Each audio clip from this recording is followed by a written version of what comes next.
আসসালামু আলাইকুম। আমার ক্রাশ পর্ব ১৬ লিখেছেন তানিশা সুলতানা। সায়ন তখন থেকে তুলিদের বাসার কলিং বেল বাজাচ্ছে, কেউ সাড়া দিচ্ছে না। সায়নের টেনশনে মাথা ছিঁড়ে যাচ্ছে।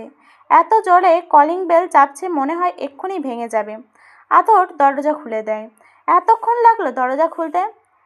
তুই এখানে এই সময় কেন? তুলি কোথায়? তুলির সাথে দেখা করব। তুলি তোর সাথে দেখা করতে চায় না। মানে কি? বিরক্ত করিস না, যা এখান থেকে। আদর মুখের উপর দরজা বন্ধ করে দেয়। আজব, মুখের উপর দরজা বন্ধ করে দিল। এখন তুলির সাথে কথা বলবো কি করে? এদের বলে লাভ নেই। এরা ভীষণ ক্ষেপে আছে আমার উপর। অন্য কোনো রাস্তা খুঁজতে হবে।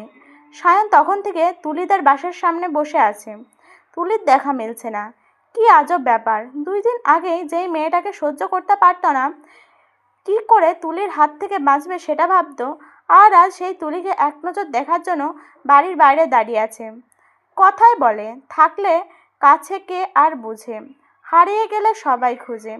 সায়নের ব্যাপারটাও এমন হয়েছে। সায়ন পায়চারি করছে। তুলি একবার বারান্দায় আসো প্লিজ, তোমাকে দেখার জন্য মনটা কেমন করছে। প্লিজ তুলি, আমি আর কখনো তোমাকে কষ্ট দেব না, মাথায় করে রাখবো। আল্লাহ সাহায্য করো। সায়ন মনে মনে বলছে। তুলি ফ্লোরে মাথা রেখে খাটে পা রেখে চিপস খাচ্ছে আর টিভি দেখছে। তুলি এভাবে থাকতে ভালো লাগে, বিশেষ করে মন খারাপের সময়। আদর তুলির রুমে আসে। বোন, বলো। সায়ন এসছিল তো, তোর সাথে কথা বলতে চাইছিল। ওই ব্যাটাটার চেহারা আমি দেখতে চাই না। ও যদি এখানে আসে তাহলে আমি কাউকে কিছু না বলে দূরে কোথাও চলে যাব। আর কখনো খুঁজে পাবে না আমায়। ওকে তাড়িয়ে দিয়েছি। Very good. আদিক্ষেতা দেখাতে এসেছে। আমাকে থার্ড ক্লাস মেয়ে বলেছে। আমি নাকি ড্রামা করি, আর অনেক কিছু বলেছে। ওকে তো আমি খুন করব, কিছু করতে হবে না। ওর সাথে আমি কোনো রকম সম্পর্ক রাখতে চাই না। আমিও নিশিকে বিয়ে করতে পারবো না। এখন না করে দেব। তুলি ঠাস করে সোজা হয়ে বসে। দা ভাই, এটা করো না। নিশি আপু খুব ভালো, ওর কোনো দোষ নেই। যার ভাই আমার বোনকে কষ্ট দিচ্ছে তাকে আমি করব? ইম্পসিবল। তুলি আদরের হাত ধরে। প্লিজ দা ভাই, আমার জন্য নিশি আপুকে রিফিউজ করো না। Please please. এই বিয়েটা না হলে আমি বাড়ি ছেড়ে চলে যাব।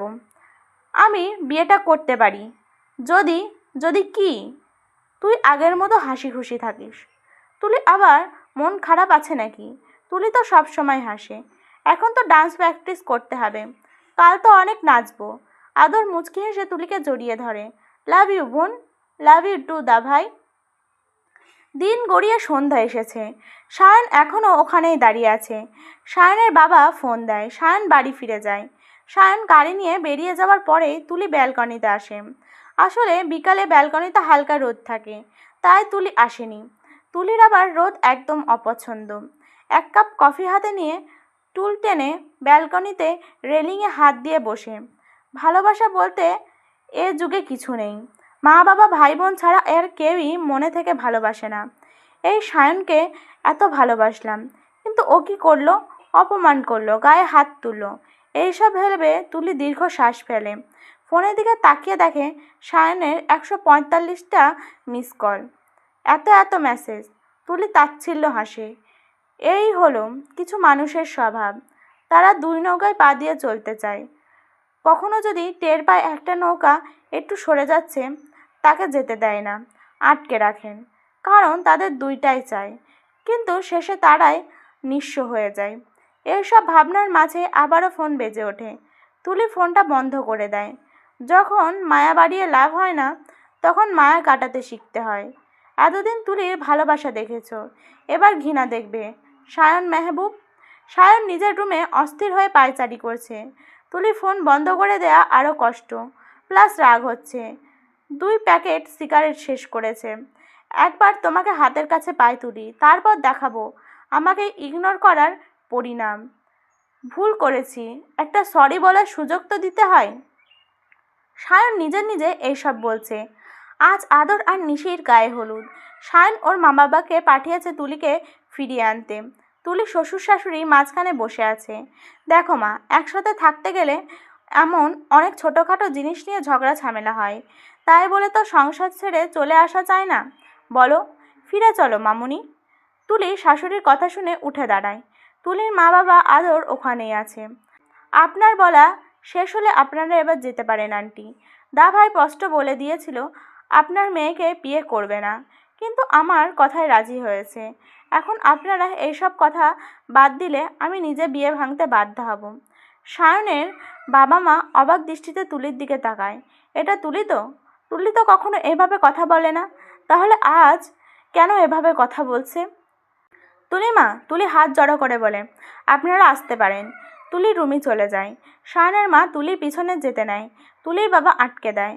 আপনার ছেলেকে বিয়ে করে আমার তুলি অনেক অপমান সহ্য করেছে। আপনার ছেলের হাতে থাপ্পড়ও খেয়েছে। এবার ওকে ওর মতো থাকতে দিন প্লিজ। আমি ডিভোর্সের ব্যবস্থা করছি। পেপার এলে তুলির সাইন সহ পাঠিয়ে দেব। কেমন সায়নের বাবা মা চলে যায়। সায়নকে সব বলে। হাতের কাছে থাকা কাঁচের গ্লাসটা ভেঙে ফেলে সায়ন। খুব বার বেড়েছে তুলির। বড় বড় কথা বলতে শিখে গেছে।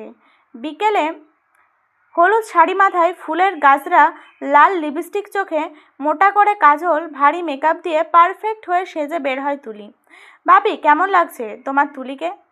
বাবা তুলির কানে কাজলের টিকা দিয়ে বলে, পারফেক্ট। তুলি খুশি হয়ে বাবাকে জড়িয়ে ধরে। তারপর বেরিয়ে পড়ে মেয়ের বাড়িতে, নিশিদের বাড়িতে নিশিকে হলুদ দিতে। তুলি সহ আরও অনেকগুলো মেয়ে। সায়নদের বাড়ি তুলিদের বাড়ি থেকে খুব বেশি দূরে না, তাই পায়ে হেঁটেই যায়। অভি, জিশান সহ আশেপাশে যত মানুষ আছে সবার নজর তুলির দিকে। অপূর্ব লাগছে তুলিকে। তুলি অভি জিশানের সামনে যায়। কেমন লাগছে পরি? আনমনে বলে অভি। আমার ক্রাশ। তাহলে চলো প্রেম করি। তোমার সাথে প্রেম করতে পারলে জীবন ধন্য। কও কি সত্যি? Love you. এখন তুমি টু কও। Love you two. অভি আর তুলি দুজনেই ফিক করে হেসে ওঠে। জিশান আসলে কি হচ্ছে বোঝার চেষ্টা করছে। সায়নদের বাড়ির সামনে বাগানে হলুদের অনুষ্ঠানের আয়োজন করা হচ্ছে। সায়ন ব্যালকনিতে ছিল, তাই তুলি আর অভির হাসাহাসি দেখতে পায়। সায়নের মাথায় রক্ত চলে যায়। হনহনিয়ে রুমে থেকে বের হয়। তুলি নিশির কাছে যাচ্ছিল। কেউ তুলির হাত ধরে টেনে একটা অন্ধকার রুমে নিয়ে যায়। তুলি চিৎকার দেওয়ার মতো সময় পায় না। কে নিয়ে গেল সেটাও বুঝতে পারছে না। লোকটা দরজা বন্ধ করে দেয়। তুলির ভয়ে হাত পা ঠান্ডা হয়ে আসছে। দুই কানে হাত দিয়ে তুলি দেয় এক চিৎকার। আজকের ভিডিও এই পর্যন্তই। তোমরা আমার ভিডিও ভালো লাগলে আমার চ্যানেলটাকে সাবস্ক্রাইব করো। আল্লাহ হাফেজ।